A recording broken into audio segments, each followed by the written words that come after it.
오늘 조선일보 사설은 잼버리, 남 탓하며 정쟁 뛰어든 문, 부끄러움은 국민목 맞다입니다. 문재인 전 대통령이 새만금 잼버리 대회의 부실 운영과 관련해 사람의 준비가 부족하니 하늘도 돕지 않았다며 국격과 긍지를 잃었고 부끄러움은 국민의 몫이 되었다고 소셜미디어에 썼습니다. 부디 이번 실패가 쓴 교훈으로 남아 대한민국이 다시 일어서길 바란다고도 했습니다. 현 정부를 탓하며 행사를 실패로 규정하고 국격 실추라고 비난한 것입니다. 이번 대회 초반 폭염, 해충 대비나 화장실, 샤워장 문제 등이 불거진 것은 현 정부와 전북도의 책임이 큽니다. 그러나 대회 유치 결정이 이루어진 것은 문재인 정부 때였고 대회 준비도 문정부 5년간 이루어졌습니다.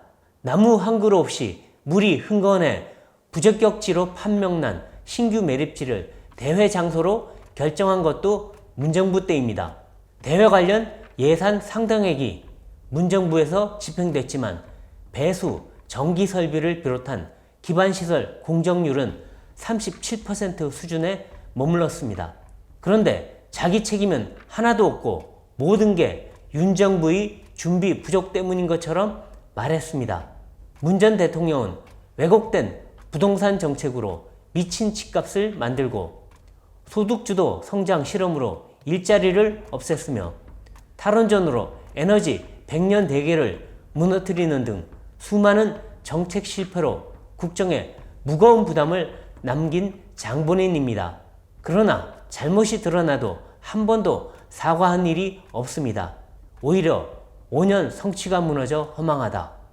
전문가에게 경제를 맡기면 안 된다며 적반하장으로 나왔습니다.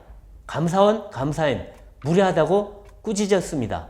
문 전 대통령은 퇴임 때 잊힌 삶을 살겠다, 정치를 떠나겠다고 했습니다. 하지만 퇴임하자마자 소셜미디어에 수시로 일상을 올리고 야권 정치인들을 만나 정치적 메시지를 날렸습니다. 자신의 다큐멘터리를 제작하고 책방 사업까지 했습니다. 최근엔 호남 지역에서 열린 수해 극복 생명위령제에 참석, 생명 안전이 먼저인 세상을 만들 수 있을 것이라고 했습니다. 이달 말에는 청와대에서 함께 일했던 친문 의원들과 만찬을 하며 수도권 민심 대책을 논의할 것이라고 합니다. 정치를 떠난 퇴임 대통령이 왜 총선 대책을 논의합니까? 사실상 정치를 재개하겠다는 뜻으로 받아들여질 수밖에 없습니다. 이토록 노골적으로 정치적 운동을 계속하며 현실 정치에 개입한 전직 대통령은 여태껏 없었습니다.